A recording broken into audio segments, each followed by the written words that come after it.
Assalamualaikum warahmatullahi wabarakatuh. Salam sejahtera buat kita semua. Pada kesempatan kali ini saya akan menjelaskan materi tentang harmonisasi hak dan kewajiban asasi manusia dalam perspektif Pancasila. Oke, yang pertama kita langsung masuk materi saja. Apa yang kalian ketahui tentang hak yang kalian ketahui? Kemudian tahukah kalian tentang hak asasi manusia? Hak asasi manusia itu apa? Kita bahas dari awalnya dulu, dasarnya dulu. Hak asasi manusia itu terdiri dari 3 kata: hak asasi dan manusia. Yang pertama, hak. Secara etimologi atau asal bahasanya, hak sendiri itu dari bahasa Arab yang berarti benar. Yang kedua ada kata asasi atau berasal dari kata asas yang berarti dasar, pokok atau intilah. Kemudian pengertian hak menurut KBBI atau Kamus Besar itu adalah sebagai milik, kepunyaan, kewenangan, kekuasaan untuk berbuat sesuatu, kekuasaan yang benar atas sesuatu untuk menuntut sesuatu, derajat atau martabat. Itu secara pengertian dari Kamus Besar. Kemudian asasi sendiri berasal dari kata asas yang berarti dasar atau pokok. Kemudian untuk pengertiannya sendiri tentang hak asasi manusia. Hak asasi manusia adalah hak atau kewenangan dasar yang dimiliki manusia sejak lahir, bahkan sejak dalam kandungan, sebagai anugerah Tuhan Yang Maha Esa. Kemudian selanjutnya, menurut para ahli, saya kutip 2 dan 1 menurut undang-undang saja. Yang pertama yang sangat umum itu dari John Locke, yang berarti hak asasi manusia adalah hak yang dibawa sejak lahir, yang secara kodrati melekat pada setiap manusia dan tidak dapat diganggu gugat atau bersifat mutlak. Kemudian menurut Kuncoro Purba-Pranoto, hak asasi adalah hak yang bersifat asasi, artinya hak-hak yang dimiliki manusia menurut kodratnya, yang tidak dapat dipisahkan dan hakikatnya sehingga sifatnya suci. Kemudian menurut Undang-Undang Nomor 39 Tahun 99 tentang hak asasi manusia, di situ disebutkan bahwa hak asasi manusia adalah seperangkat hak yang melekat pada hakikat dan keberadaan manusia sebagai makhluk Tuhan Yang Maha Esa, dan merupakan anugerahnya yang wajib dihormati, dijunjung tinggi, dilindungi negara, hukum, pemerintah, dan setiap orang demi kehormatan serta perlindungan harkat dan martabat manusia. Kemudian lanjut materinya. Kemudian untuk ciri-ciri hak asasi manusia sendiri, yang pertama bersifat hakiki, artinya hak asasi manusia adalah hak asasi semua umat manusia, sudah ada sejak lahir atau bersifat kodrati tadi. Kemudian universal itu menyeluruh, artinya hak asasi manusia berlaku untuk semua orang tanpa memandang status, suku, bangsa, gender atau perbedaan lainnya. Kemudian tidak dapat dicabut, artinya hak asasi manusia tidak dicabut atau diserahkan kepada pihak lain.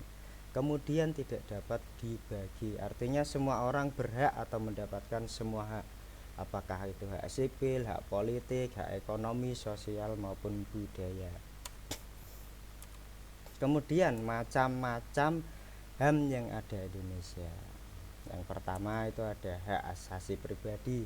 Hak asasi pribadi itu hak untuk berpendapat, contohnya hak untuk memilih, hak untuk apalagi memeluk agama, kebebasan memeluk agama. Kemudian ada hak apalagi hak asasi politik. Hak asasi politik itu hak untuk memilih maupun dipilih, hak untuk berserikat, berkumpul, mendirikan organisasi atau partai politik. Kemudian ada hak asasi ekonomi. Hak asasi ekonomi itu bisa berupa kebebasan kita untuk memilih pekerjaan, untuk mengumpulkan kekayaan, dan sebagainya, hak berdagang dan lain-lain, itu hak asasi politik ekonomi kita. Lanjut, ada hak asasi hukum. Hak asasi hukum di sini mendapatkan perlakuan yang sama di mata hukum. Jadi sejatinya di Indonesia hak asasi hukum itu kita itu mendapat perlakuan yang sama di mata hukum. Enggak status sosial kita sebagai siapapun lah, tidak memandang bulu, semuanya itu hak memiliki persamaan di mata hukum. Kemudian ada hak asasi sosial budaya, itu ada hak yang berupa kita mendapatkan pekerjaan, kita hak untuk kesehatan, hak untuk perlindungan karya cipta atau istilahnya paten lah, untuk karya kita, hak paten. Kemudian hak asasi tata cara peradilan dan perlindungan hukum. Nah, kenapa ini kok dibedakan antara ada hak asasi hukum dan hak asasi tata cara peradilan dan perlindungan hukum, peradilan dan perlindungan hukum? Ada yang tahu? Kalau hak asasi hukum itu hak yang bersifat material, hak yang tata aturannya itu nanti ada di bab 3 mengenai sistem hukum dan peradilan di Indonesia. Kalau hak asasi hukum itu contohnya nanti, kalau materialnya itu ada di dasar hukumnya.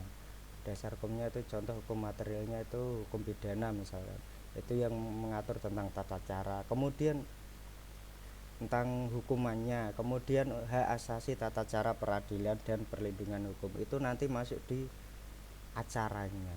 Kalau tadi kan hukum pidananya, kalau yang tata cara peradilan nanti tata cara peradilannya.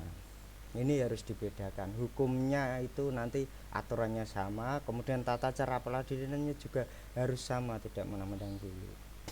Tata cara peradilan itu bisa berupa penangkapan, penggeledahan, penyitaan, penyidikan dan lain-lain. Nanti saya jelaskan di bab 3 nanti.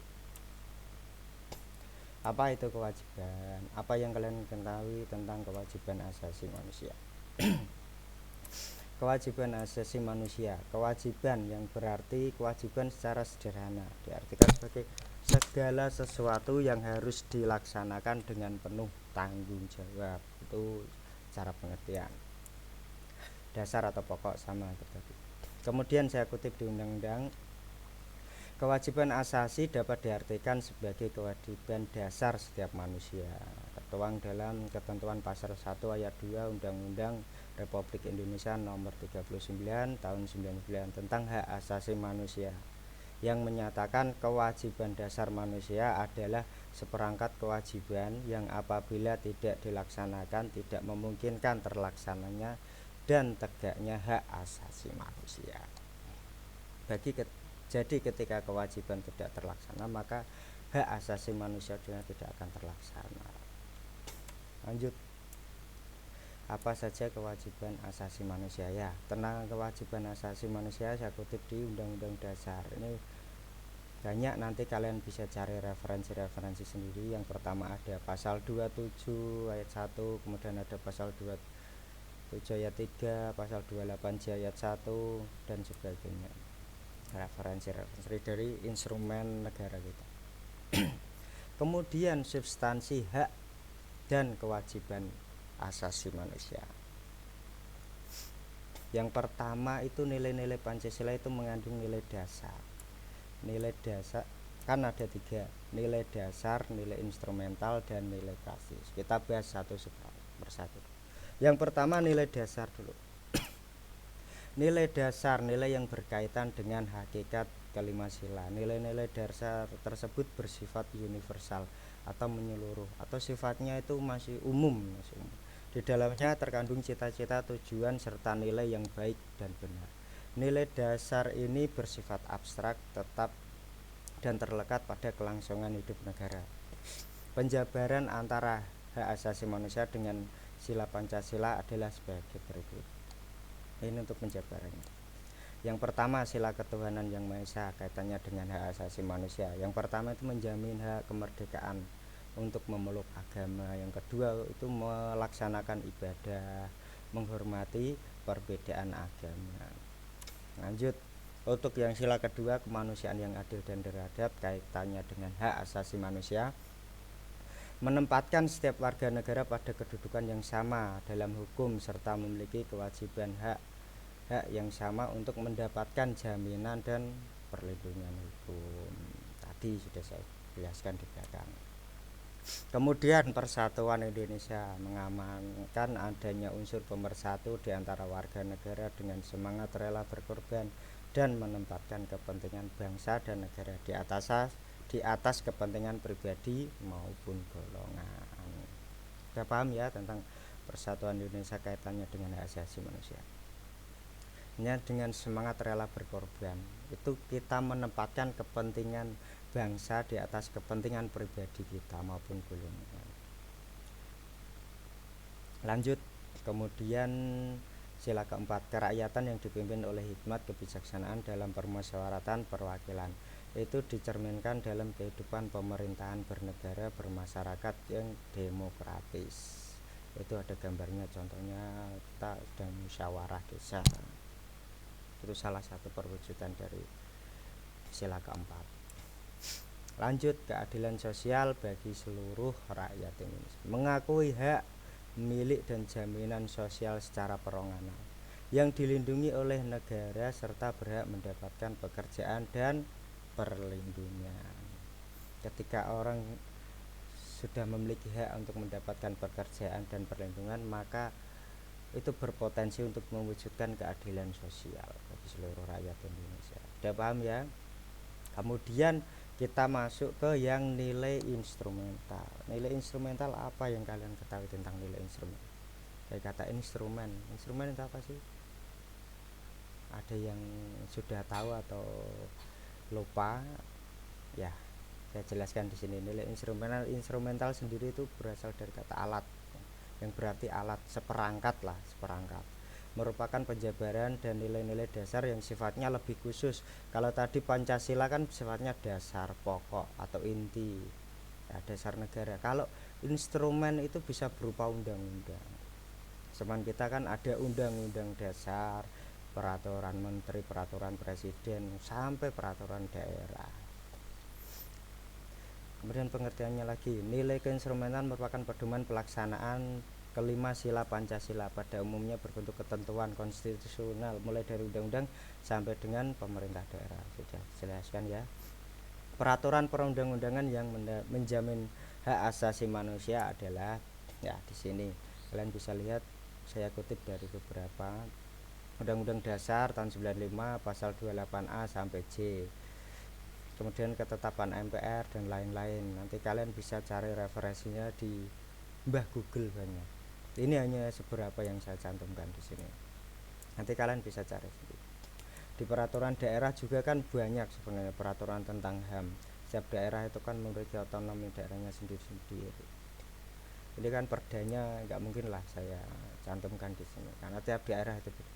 Kemudian masuk ke nilai praksis. Nilai praksis merupakan nilai realisasi atau perwujudan dari nilai-nilai Pancasila tersebut. Realisasi dari nilai-nilai instrumental. Kalau tadi yang Pancasila kan nilai dasarnya, ini realisasi dari nilai instrumental.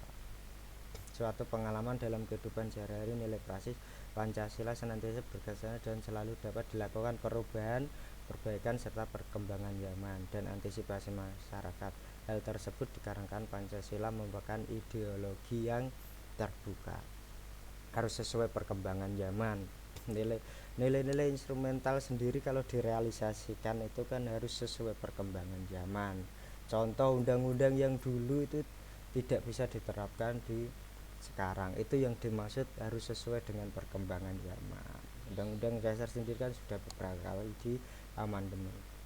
Itu kan menunjukkan kalau hukum di Indonesia itu harus mengikuti perkembangan zaman. Kemudian hak asasi manusia dalam nilai praksis Pancasila terwujud apabila nilai-nilai dasar instrumental Pancasila itu sendiri dapat dilaksanakan dalam kehidupan sehari-hari oleh seluruh warga negara. Hal tersebut dapat diwujudkan apabila warga menunjukkan sikap positif kehidupan sehari-hari.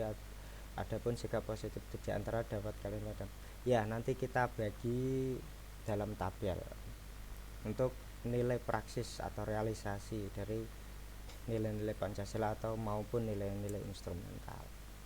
Yang pertama, sila Pancasila ketuhanan yang Maha Esa.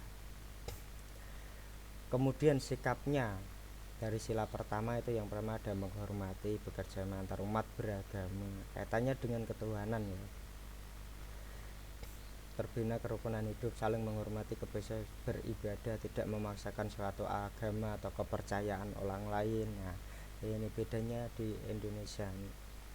Sila ketuhanan yang Maha Esa ini, kalau di Indonesia itu bebas untuk memeluk agama kepercayaannya, tapi kalau di negara-negara yang liberal atau contohnya di Amerika itu kan bebas tidak beragama. Nah, jadi kebebasannya kalau di Indonesia itu kan bebas tapi kebebasan yang diatur hukum. Kebebasan beragamanya itu kita bebas untuk memilih agama, tapi kalau di sana itu kita bebas tidak beragama. Jadi di Indonesia tidak ada yang ateis. Secara administrasi semuanya harus beragama. Ketika dia tidak beragama, dia sudah melanggar nilai-nilai dari Pancasila maupun nilai instrumental undang-undang, dia sudah melanggar. Tapi ketika di negara sana tidak apa-apa. Kemudian kemanusiaan yang adil dan beradab, mengakui persamaan derajat, hak, kewajiban antara sesama manusia, saling mencintai sesama manusia, tenggang rasa, tidak semena-mena, menjunjung tinggi kemanusiaan, berani membela kebenaran, keadilan, hormat menghormati dan bekerja sama dengan bangsa lain. Nah, ini nanti kalian bisa tambahkan sendiri, masih ada banyak ini contohnya, yang sila 1, sila 2 nanti kalian bisa tambahkan sendiri.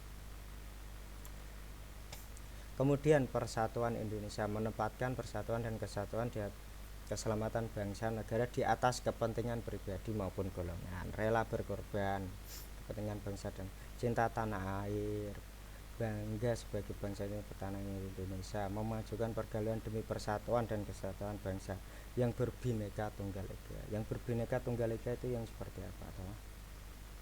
Yang berbineka tunggal ika itu kita itu tidak memandang suku, budaya, ras dan lain-lain, kita tetap memajukan persatuan dan kesatuan.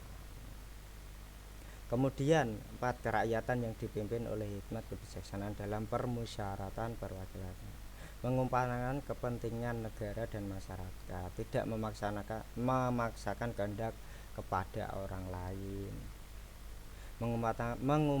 mengutamakan musyawarah dalam mengambil keputusan untuk kepentingan bersama, menerima dan melaksanakan setiap keputusan musyawarah, mempertanggungjawabkan setiap keputusan musyawarah secara moral kepada Tuhan yang Maha Esa.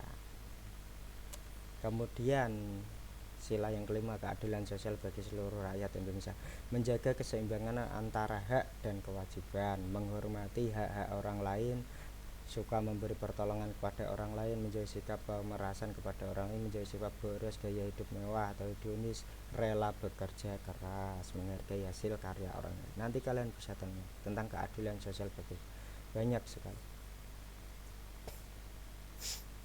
Ya, mungkin sampai itu materi yang bisa saya sampaikan secara garis besarnya tentang harmonisasi hak dan kewajiban asasi manusia dalam perspektif Pancasila.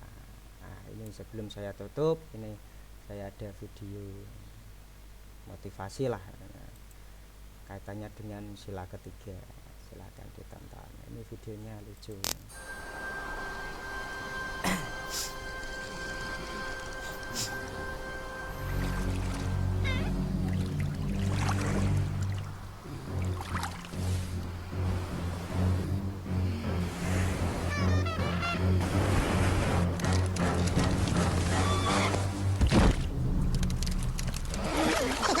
It's smarter to travel in groups.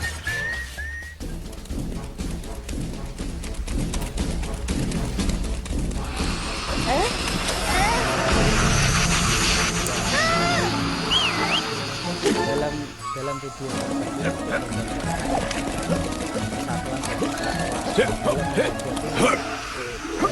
tantangan dan kegiatan dari luar itu nanti ada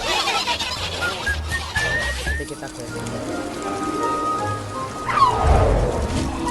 kan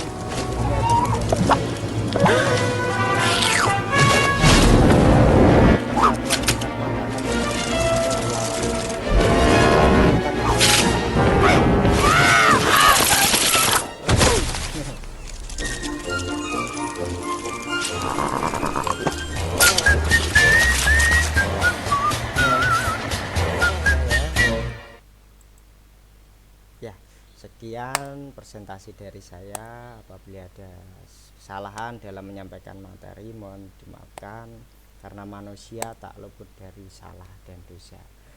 Sekian dari saya, wabillahi taufiq wal hidayah. Wassalamualaikum warahmatullahi wabarakatuh.